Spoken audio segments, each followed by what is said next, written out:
Wow, I was not quick at all. Hey, folks, thanks for tuning into the BAMF podcast, our lunchtime demo, also being seen on the Sci-Fi Writers Play Old School D&D Twitch channel, I believe. Right, Walt? As soon as I get it set up, yes.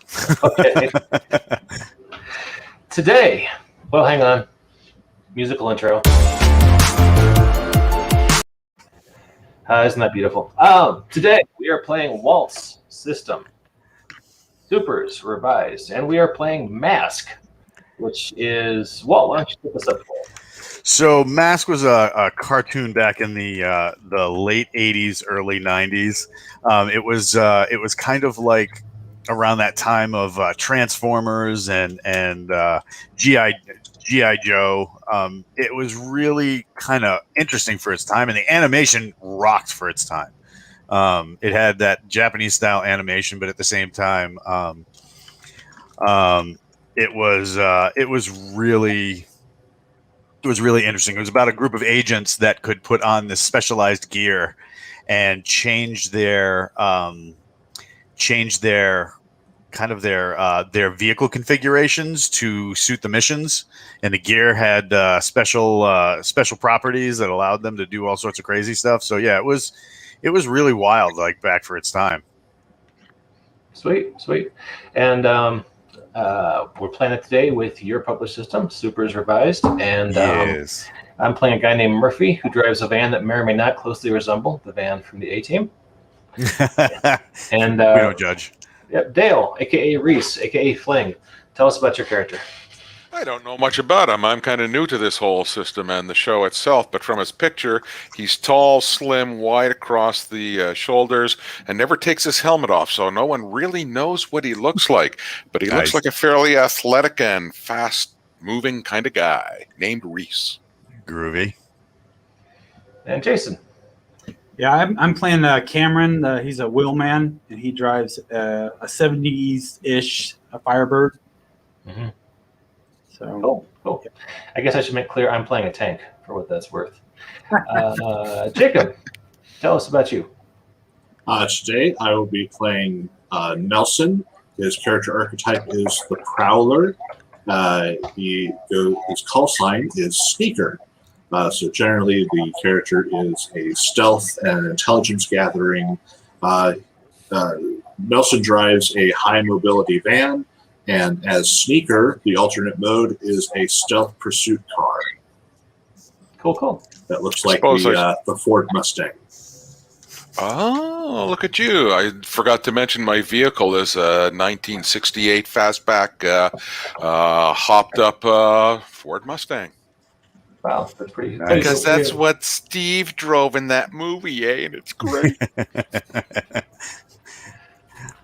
What is oh God, Gone in 60 Seconds? What do you call it? His unicorn?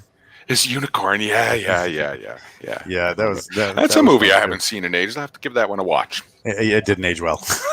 No, and neither am I. So we're well suited. Well suited. All right. So, Murphy, there it is.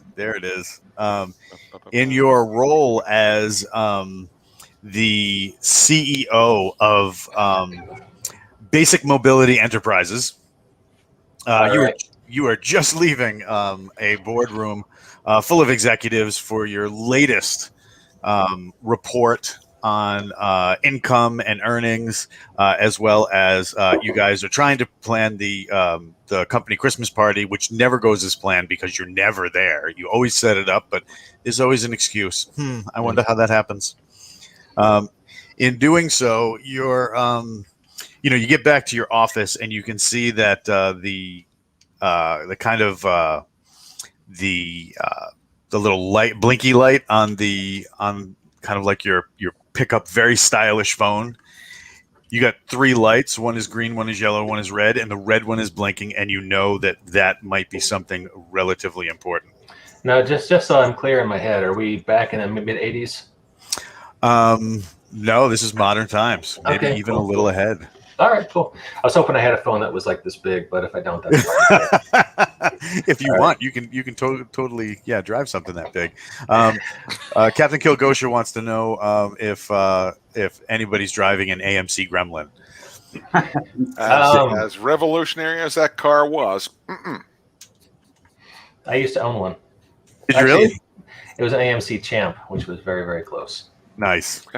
My grandmother had a Gremlin. I have fond memories of being on that as a kid. Did you make all sorts of gremlin noises? Oh yeah. All right, so the red light on my phone is beeping now. I wonder what that could mean. So I pick it up, I tap the appropriate button, and I say, hello, Murphy, Van Guy, CEO, apparently. How can I help you? This is Nelson, and you know Nelson immediately as the main AI of the Ballistic Action Mission Force, the organization that you've put together to kind of stall corporate espionage and terrorism across the planet. Nelson, you son of a bitch, I'm in. He says, I knew you'd say that, sir. And he says, and like as he says that, the windows kind of like shade over, so like nobody could see in from the outside. Your employees can't really see what's going on, and then the mass cartoon music starts playing. And what does that sound like? Let me dig that up. Hang on, you keep going. Yeah, so it says for this mission we have a down satellite that has been taking samples from a strange meteor shower that has been going across the horizon of the Earth. As these minerals could contain very, very lucrative products. Yeah, there it is. So they have like a whole thing of just like the intro music where it's like playing. You didn't hit the sound though. Oh shit! Okay. It looks good though. It looks really good. So the audio button. All right. So I understand. It says the satellite was containing very lucrative materials, which could, of course, yep. There it is. And then it's. Yeah, and that's all you guys sitting there because everybody wears sunglasses inside. When you're cool, the sun shines on you 24 hours a day. All right, so Niall says the satellite was mysteriously had a mysterious decay in orbit and then landed somewhere in the Badlands. We need you to go recover that so that it doesn't fall into the hands of Phantom, the mysterious corporate terrorist organization bent on ruling the world and displacing Walmart. So, what do you start bringing up a roster of things to? It's time to get the band together. So I start making calls. And say, all right, hey, so Reese, you get that Cameron. organ music playing, and you contact Reese. What is Reese doing when he gets the call? He's in the hot tub with a couple of babes and some martinis. Murphy, great to hear from you, buddy. What's cooking? Reese, there's a mission. A mission? Mm-hmm. Holy cow, Batman! Where do we meet? I'm in. I'll be right there. I'll see you at the Denny's over by Highway 287. Awesome. I'm warming up the tang as we speak. See you soon. All right. Now, question: when you run out of that hot tub, towel or no towel?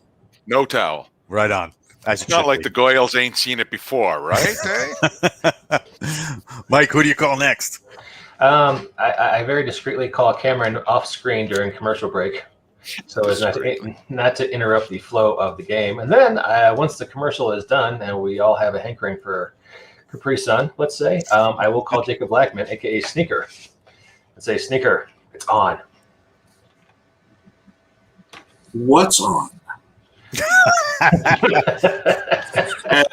as he's trying to listen to the tumblers on a safe that he's breaking into for the police.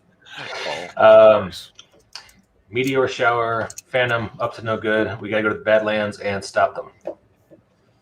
All right, give me 2 more seconds and I'll be ready to go. Ah, there you are. That's our and A viewer, Sparky, says he's wearing shades at Home Depot, as a matter of fact, proving my earlier point about when you are cool, the sun does shine on you 24 hours a day. So thanks for backing me up there, Sparky. I appreciate it. All right, so go ahead. It's like the sun rises and shines wherever we go, man. It's true. Exactly. So we're making our secret headquarters, which is cleverly disguised as a Denny's. As a Denny's on 287. Yeah, we're just making a special back room no one else has access to. And, all right, so you guys all enter the broom closet, and one at a time. And of course, you got that one cook who's flipping burgers, and he's just like, and then shrugs and keeps doing his duty and tasting as he goes. You guys, what's that? I was just going to say, honestly, Murphy, we need a bigger place to meet, because it's hard to juggle this cheeseburger and this shake. It's like, geez. So as you guys cram into the closet descends, and spreads away to give you guys a little more room. You get into a big conference table, and Niles, the AI, welcomes everybody, and pops up an image of the satellite, and it says, "This satellite was collecting samples of a meteor shower that was passing by high Earth orbit. The once collected, the satellite started decaying in its orbit and landed in the Badlands. We think Phantom has something to do with this, and we are dispatching you to that location to recover the satellite." Phantom? That can't be good. He says, "Definitely not, sir. Especially," and then there's like it says brief interruption. We'll be right back, and then there's the Capri Sun commercial. Right after the Capri Sun's commercial comes up, and a small advertisement for a ballistic action mission force toys. It goes back and it says, "Now we return you to our regularly scheduled program," and then it says, "Shall I fire things up, gentlemen?" Niles, you're sure the satellite didn't just sample something radioactive and go wacky? Not to our knowledge, sir. Not to our knowledge. Whoops. So much for firing things up. Sorry. I think it's time that Niles got an upgrade. Yep. So a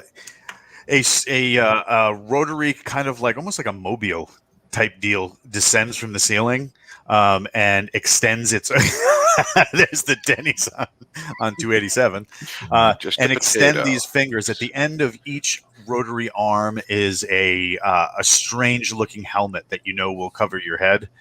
There's the the 1980s inspirational organ music that starts playing, or synthesizer music that starts playing as the central arm starts humming with power.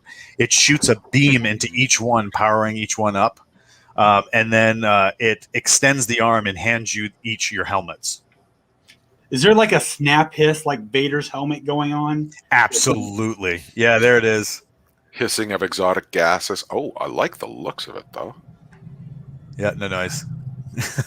And look, we're willing to put those on our heads. Yeah. I didn't want to distract with the terrible 80s music, but gotcha. Just the visual for the helmet. So, what do you call it? You grab the helmet and put it on for your completing your reflex actuated interdiction line, or your rail system, which is the complex armor you wear that gives you almost superhuman abilities. I wonder what that was. The what do you call it? The thing kind of faintly glows for a second, and then the glow dissipates. All the systems start firing up. You can see a heads-up display coming on, and each of you have your own personal AI, which you are more than welcome to play, or I can do it. Like for example, Murphy's AI is for his rail is call sign Mace. And then we got, let's see. So Fling is the name of my AI. Correct. Okay, gotcha. Yep, that's the name of the AI that operates your rail. Okay. So everything powers up, and then your chairs descend into the floor, dropping you each into your own personal vehicle bay, for your robotic intervention gear, or the what do you call it? The vehicle that you'll be piloting today. I assume everybody gets in and powers on. Oh yeah. Oh, easily. There's that crazy hum of everybody's talking about the 1980s commercials that used to be go on, that used to be played in between the commercials on these crazy cartoons. They're that. talking about Kick Cereal and Yoo-Hoo. Surprised the Yoo-Hoo commercial hasn't popped up. Right. So you guys rev up, and somewhere in the desert sands, past the there we go. Past the Capri Sun, yeah. Wow, somewhere that's in the just like us, right? Somewhere in Kool-Aid Man shows up. in the desert, yeah. past the Denny's, a huge vehicle door opens in a mesa, and you guys come screaming out, engines revving, dust being kicked up, and you guys are on your way.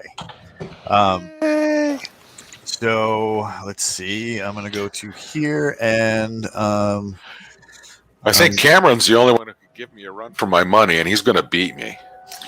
But everyone else is driving a van. What's that? I thought Jacob had another Mustang. Yeah, Jacob has like a car. I have a Ford Mustang. Well, why did I think that you were driving a van? Because I wasn't paying attention. Sorry, keep going.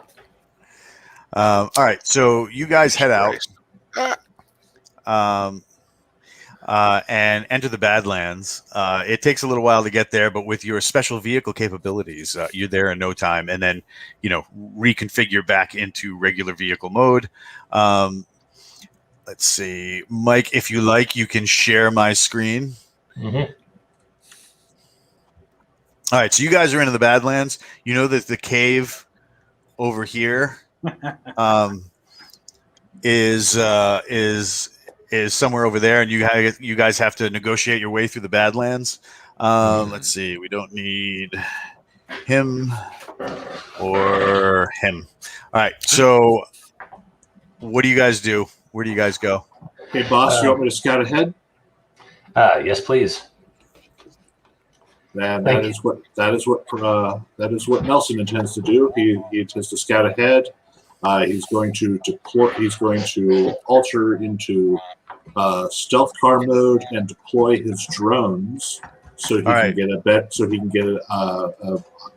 a sky view of what would expect of the area.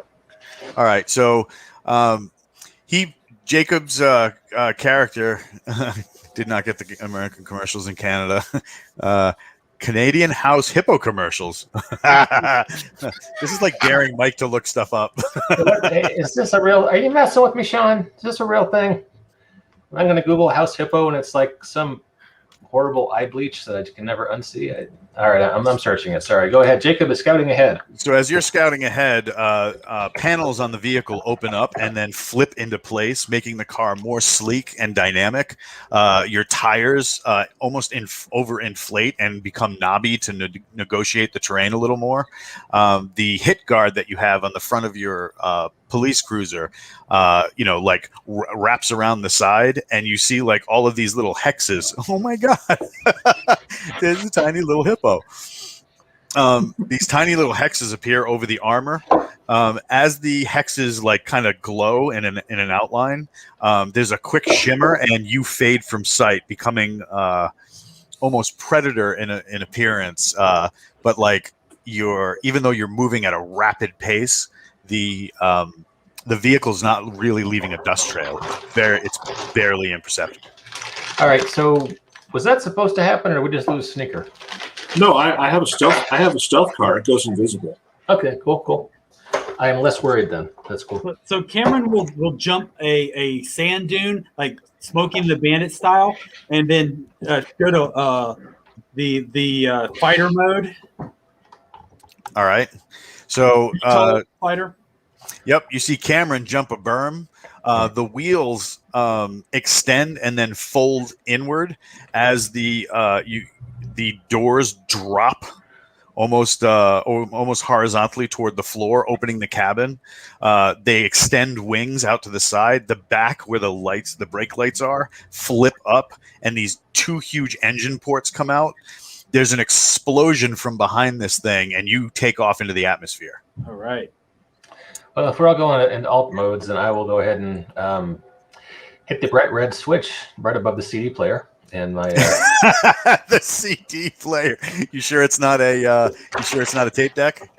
I was gonna say 8-track, but that seemed almost too retro. And that would be very retro. Looks like my alt vehicle mode is actually a tank. So yep. So the back of yours opens up, and you see like a twin turret pop up out of the top. As you're driving, there's like a visible ka-thunk. Your whole seat retracts toward the back of the vehicle. As the thing is shifting into plates. You feel the terrain, which is very bumpy, become very smooth as the wheels sink back into the frame and are replaced by tank treads. You come up on the top, sitting behind the turret, riding almost like a vehicle commander in a modern day tank, negotiating the landscape. All right, cool. And I got Kenny Loggins playing while that happens. The danger zone.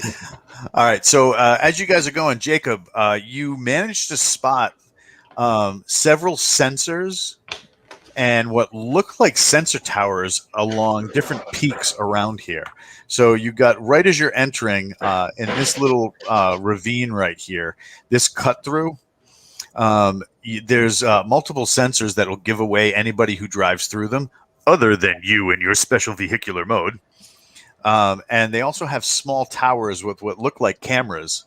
Luckily, your drones are flying above them, as is Cameron, the wheelman. Okay, he will have the AI sneaker ping each of the towers and send their information back to the rest of the team, so they know to avoid them. All right. And what do you guys do? Do you continue, or do you find an alternate route? Because, like Jacob, you can go there. You know that you're with your special vehicle invisibility, yours won't trip it. But if they pass through there, they're going to trip it. He continues on, knowing that he can get through there quickly, and he's going to have the other drones look for an alternate route that the sensors might not be showing. All right, and you guys travel along the alternate route. Yeah. I would prefer not to trip the alarm. So yeah, that'd be great. All right, I'll swim the surface, trying to avoid the alarms. All right, so you're skimming the surface. We're going to put a blue dot on you to indicate that you are flying above everything. All right, so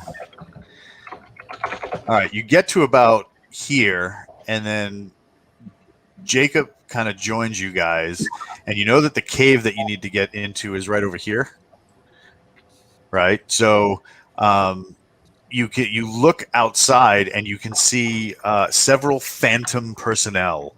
They're kind of dressed like modern day private military contractors. They got like khaki fatigue pants on the bottom.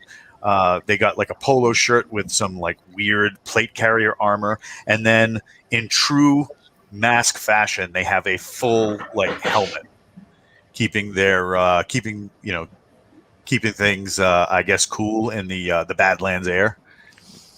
Do you guys approach in vehicles, or do you sneak up on foot? All right, help me out here. Where exactly are we seeing them? Are they close to the cave entrance? So they're right here is the cave entrance. Hey guys, quick team meeting over the comm link. Yeah, boss. I'm all about opening fire from a distance and just raining down death and fury on these losers. But I don't think that'd be wise. We want to recover the satellite. We want to get in there and make sure we don't damage it. That's why I keep you around, Sneaker. You keep me in check. I like that. All right, so I guess we dismount and pull sidearms and sneak in. Is that the drill? All right. You guys start maneuvering through the canyon. It's pretty easy terrain in your rail systems, so that specialized armor you guys are wearing, and of course each of your AIs is pointing out rough spots to avoid or advice to kind of negotiate them in special, so that you don't have to mess with what's going on. What do you guys do when you get beside the cave entrance? Well, according to my helmet, I have a stealth wave that is shareable. It is. So I am going to utilize it to make as many of us invisible as I can. As long as they're within a certain radius, like what is the let's see. It is invisible 4 dice with shareable 2 dice. All right, so as long as they're within a couple of squares of you, they're cool. And then just go ahead and roll that 4D so I know what I have to roll against. So roll the 4D. You get to keep all 4. Anything 4 or up? No, it's in total. Oh, okay. So it's 12, 17, 19. 19. Okay. Oh, God. All right, so the visor on your mask kind of like glows a little bit. There's a really cheesy 1980s mask / Superhero 6 kind of like flash that comes out of this thing. And everybody around you turns invisible. Oh, I like it. All right, do you guys start moving forward? Yeah. All right, you get within 10 meters of these guys, or 5 meters, excuse me, of these guys. Because you guys are so futuristic, and we have a Canadian on the board. We're using metric. I have intrusion.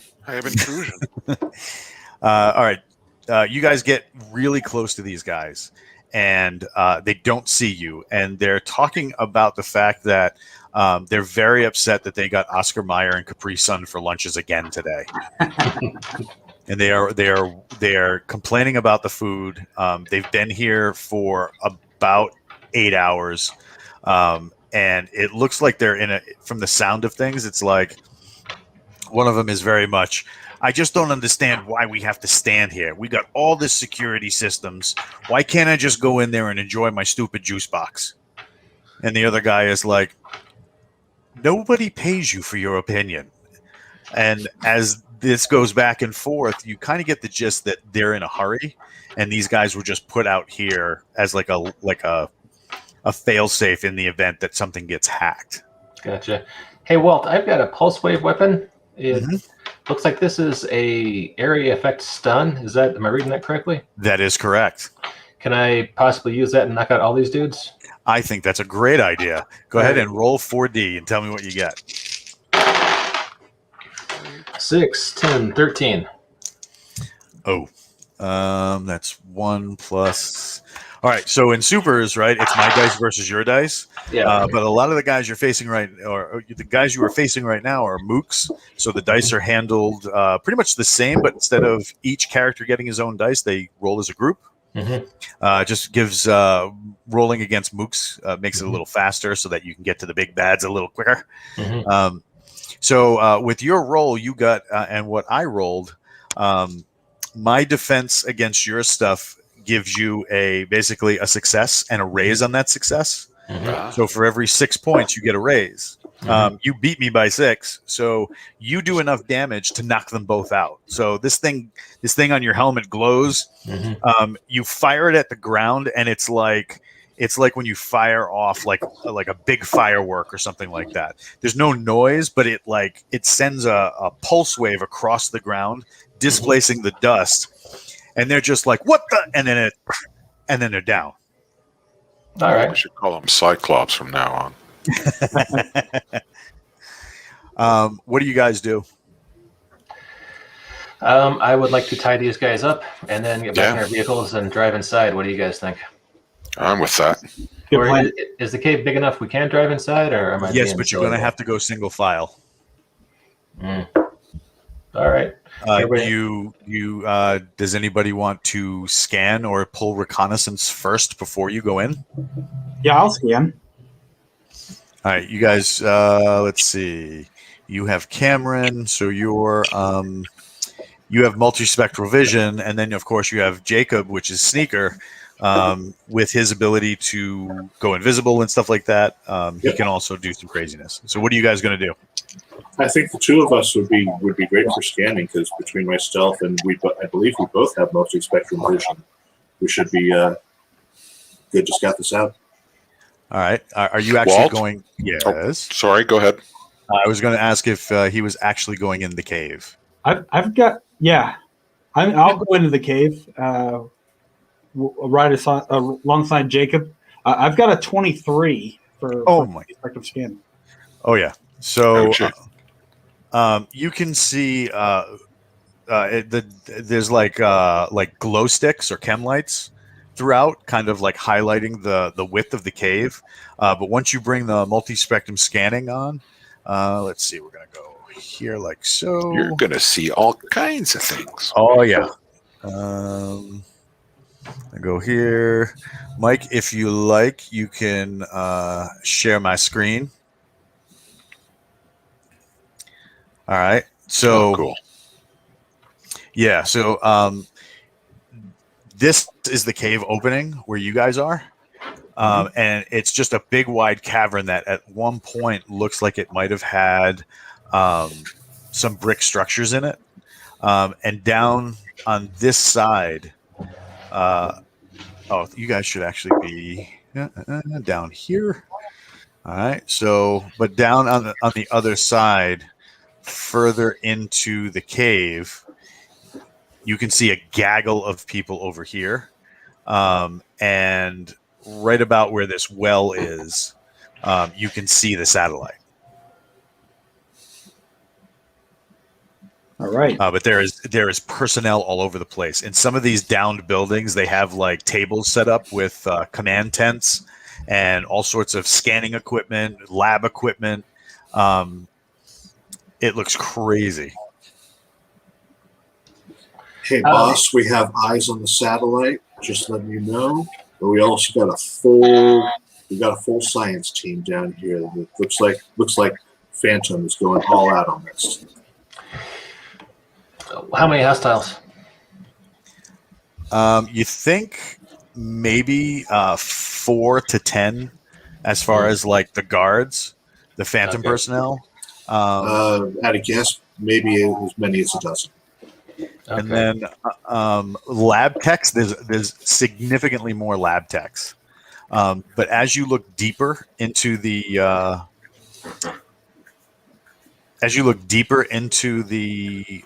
cave, there's these what look like Ed 209s, almost like the big robots from RoboCop.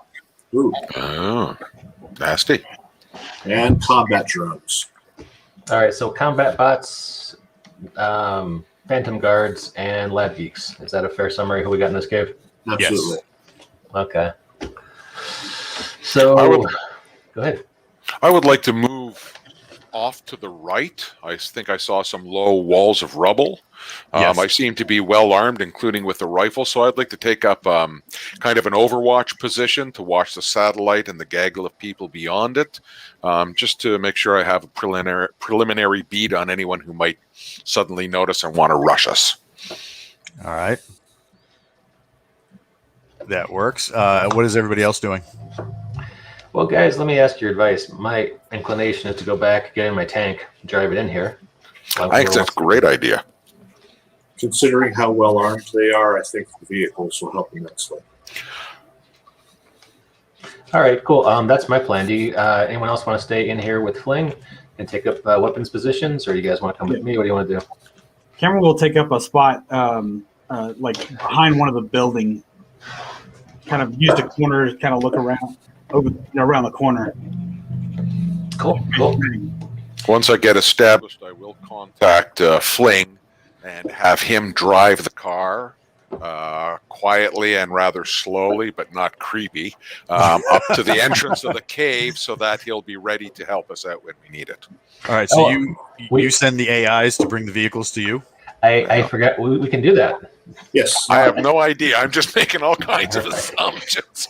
I should really read the manual of the super vehicles. While you guys were pushing big red buttons and jumping all over the place, I couldn't find anything to play music or any button to push, so I just had to put the pedal to the metal and follow along. So this is what my car can do. All right, cool. Then I will hang out with the other guys in the cave, and as we direct our vehicles to drive in. Can our vehicles attack remotely, or do we have to be inside them? Oh, you can allow the AIs to force them or to have them attack remotely. Nice. All right, perfect. So if that's the case, then I'll set up. With my sniper rifle. All right, so let me just transfer. This great image in my head of this pack of cars, like going about 5 miles an hour, slowly forward into the cave with all of us hunkered down with weapons, using the cars and vehicles as cover and totally overwhelming these guys because they have no idea what's going on. The cars are like they're alive. All right, so you guys spread out. The end credits. Oh, yeah. I love that pop-out grill. That's a great. Oh God, yeah. This was actually the second season when because the Transformers and stuff. Walt, what's that? Does this predate Transformers? Same time. It's the same time. Same time. Okay. So right there, they might that have was been competitors. Yeah, that was the leader, Tracker. He had that flying car, and then in the second season, he actually had the big rig. Okay, cool. All right, so 1985. Yikes! Right. I shared my screen, Mike. All right, so you guys are spread out, kind of hidden here, where you found like no enemy personnel.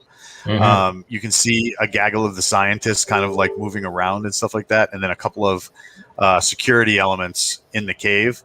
On the outskirts of the cave, over by the main gaggle of scientists, you have the what do you call it? The big drones, but they're stationary. They're not doing anything. So you drive your cars in. Okay. Yes. Yep. Sure. All right. So we're gonna go like so, like so. We have All right, smart cars. Yeah. Yeah. Hopefully they're not too smart, like those little boxy things that run, like D-cell batteries. They're kind of looking like from here. They all look like smart cars. Well, I mean, yay. I can elongate them to one space, and then make Yeah. them look like that. There we go. Well, that's kind of more what I had in mind, but Right. we'll do But it then- your way, Walter. Well, yeah, then they wouldn't fit in the little squares. So, Murphy, your tank is going up first. Is it still is it still transformed, or did you guys go back to regular vehicle modes? I wanted to be in tank mode, rolling in here, so I could start shooting at the robots. All right. So, are you doing that thing where you're driving at like 5 miles an hour? I am driving at the fastest, appropriate, and safe speed there would be for going into a cave. All right. So as as you guys are entering the what do you call it? Or as your vehicles are entering, the guards kind of walk up and are like, "Whoa, whoa, whoa, whoa!" Like as if to say, like, "Hey, you guys can't come in here like this." And one of you got a guy in armor that looks very similar to yours. His looks almost like a business suit with like a plate carrier over it. He's got like those like commandant braids over the epaulets of one shoulder and like a big giant goofy helmet. And he's like, "You fools! Those people aren't with us! Shoot them!" Oh, I think I know where my first bullet's going. And then he does like one of those like Cobra Commanders. He's like, "Shoot them!" Points towards you guys. And that's when the synthesizer music starts. Elon Musk, we'll meet again. Do you want to roll for individual initiative or group initiative? What do you guys say? Group's probably faster. Yeah, all right. Got 20 minutes left, so Roll a d6. Tell me what you get. D6. All right. Somebody else roll. Anybody else roll. I got a 1 if that's good. All right, so Cameron got a 4. Sure. All right, so we'll go right in order of the screen. Mike, you're first. What's All right. Murphy doing? Well, I'd like the tank to target and shoot at the. Who was that? Because that was awesome. That's my notification sound on my phone. That's awesome, right. dude. I'd like to shoot the nearest battle bot. I don't see one on the map. All But right, so there's one right here. Yep. Let's target and shoot him. That's and then 5 there's dice. one behind the wall right here. Okay. Let's get the guy who's unobstructed first. And that's right. 5 dice.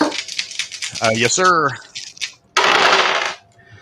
Okay, so 12, 13, 19.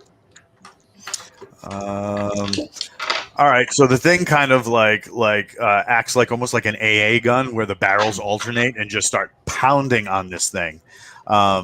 Like big, heavy 30 millimeter Gauss rounds. Like these things are nasty. You see them chew up the terrain and kind of like blast huge. There's a lot of co-productions. They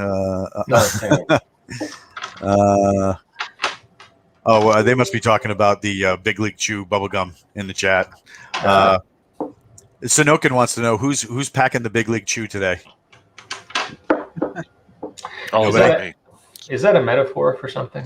A Big League Chew? Big League Chew is a gum that came shredded, like shredded tobacco, so that kids could learn how to have shredded tobacco in their hand, but it would be gum instead of something bad that they weren't supposed to have. Tobacco training wheels. Yeah. Like the candy cigarettes and all that other crap. Yeah, that was all during that time. I was the candy cigarette generation. We jumped straight to smoking them instead of chewing them. You smoked the candy cigarettes? How'd that feel? I did. Yeah, that's why I speak with such a deep voice today. All right, so you guys, Murphy's tank levels a bevy of rounds and it kind of like skips kicking up dirt from the ground. Right as the kid during the commercial break knocks one out to left field, you hear a bing as one of the rounds strikes the drone, forcing it back a step. That brings us to Fling or Dale. I'm going to take a beat on Mr. Big Head giving the commands and have a pop at him with my rifle. Now, Walt, you need to explain to me, I've got a second specialization on my rifle and couldn't find a real good reference for what that might mean. All right, so this is based off of the search and destroy rule set that accompanies Supers. It kind of brings things down to like agency level. So if you can think Born, Bauer, or Bond, that's kind of like where this goes. So excellent.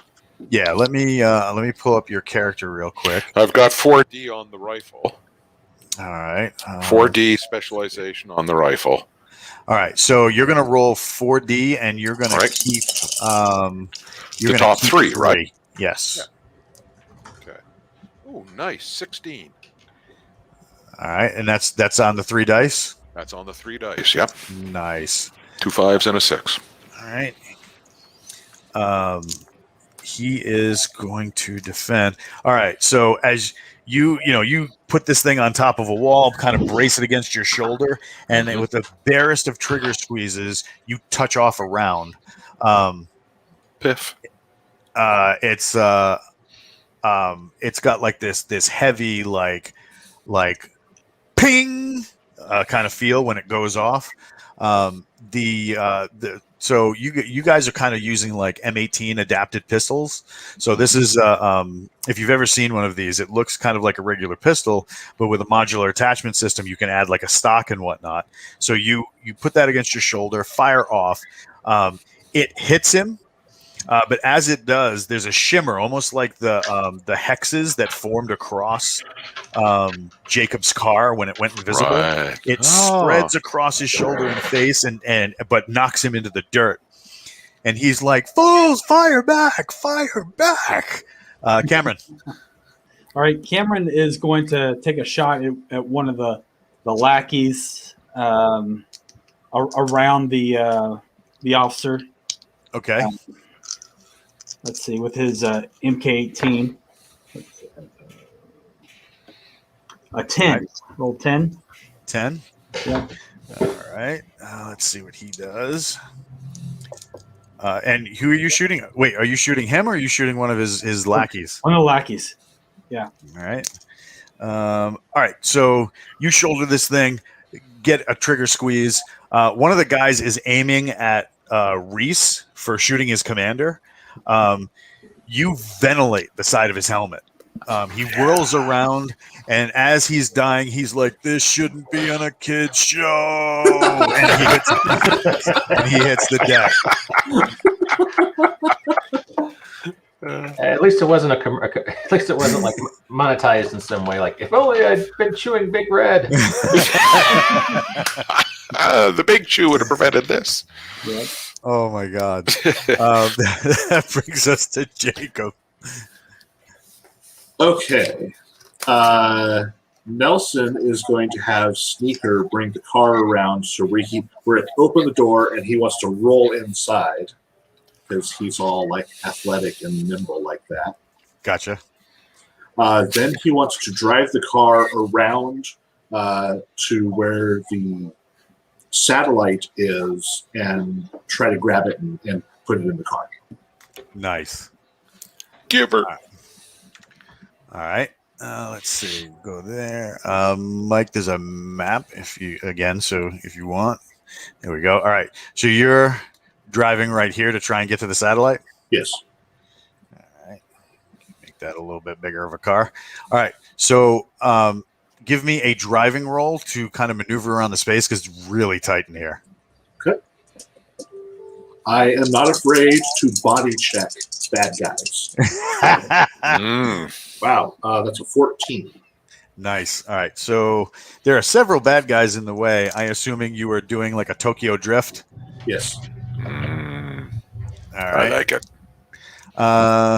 Let's see. Hold on a sec. We're going to do this, that. We're going to go like so. And then, oh, no, I didn't want that. I was going to try and draw skid marks. Oh, well, I failed. All right. So Nice try, though. yeah, it was a thing. All right. So you body check these two guys, slapping them into the tarp. And they go through the wall into the technician who's jumping to his feet. These guys dodge out of the way, but the what do you call it? The droid that's kind of waiting for everything is behind that wall out of the way. And you said you're scooping up the satellite? I want to scoop up the satellite and get it in the car. All right. Give me a reflex roll, a reaction roll. 3 deuce. Terribly. 6. A 6. All right. You needed at least a 9 in order to get that thing. So, you grab onto a piece of it and get like a part of it, almost like a processor, because the thing's partially disassembled, right? But you missed the main core that had the samples in it. Are you going to stay around to try and like circle and try and get it on the back end, or are you going to try and drive off to the safety of your friends? No, he's gonna stay there. He's gonna call for cover. All right. The drone right here opens up on you. Let's see. So I'm gonna roll my dice and give you a number, and then you're gonna decide how you're gonna defend against it. If it's reasonable enough to where it makes sense, then you can roll that number, whatever it is. The best example of using like asymmetrical dice rolls is Reed Richards versus the Hulk. The Hulk uses his strength because that's what the Hulk does. In order to defend the Hulk throwing a fire hydrant at Reed Richards, instead of using his stretching, which he wants to use later in the round, he uses his intellect to calculate the trajectory on the fly, and he uses his science skills to actually dodge out of the way. Okay. So you can do stuff like anything if you can justify it. I've got, I'm going to use my phase beam to cause the shells that are coming at me to phase out. Oh, nice! And I like that. After they pass through me, they then are out of the beam, and I am safe. All right, so he gets a 12, or that drone gets a 12. Well, I get a lot more than that. What'd you get? I got a 20. Damn. All right. So basically, you can decide when these rounds become solidified again, or if they do at all, because you got more than a success. Based on the path, can they hit the other drone? Absolutely. I think that's a great idea.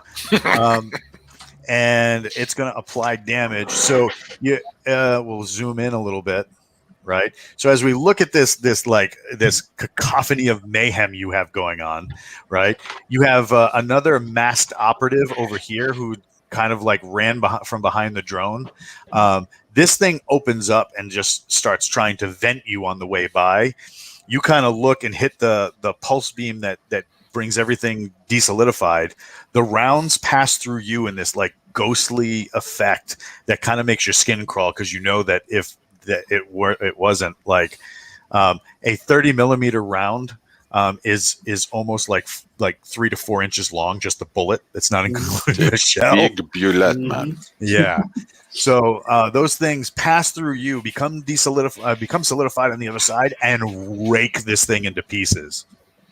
These two dive out of the way as this thing's magazine explodes after you knock it back into the wall. All right, that brings them to that one. Now can't attack. Can't touch these good books. The guy who's on the ground, like the commander guy you knocked down, he activates his mask. And you see him like he's got like this almost like this Legion of Merit thing, kind of like big badge on the side holding all the ropes up. He taps that. The beam shoots all the way across the cavern, and he reappears right here. All right. And did we want to hold it off till next time, Mike, to finish this off? Well, unless we can finish the combat in 4 minutes, it's probably best to be continued. Nice. So what do you guys think so far? I'm digging it. Feels I'm like digging Max it. to me. My car's got all kinds of things that I don't understand what it means. So I guess you and I'll have to get into that in the coming week. Yes. But other than that, yeah, everything's pretty straightforward, and yeah, I can't wait for more action. And we'll catch this up next week. Sounds good. Sounds great. So thanks everybody for watching. Thanks to our people who commented either here or on Twitch, and we will catch you next Monday on the BAMF demo test drive thing. So, here is the official musical outro. And we'll catch you next time. Man, it never goes long enough.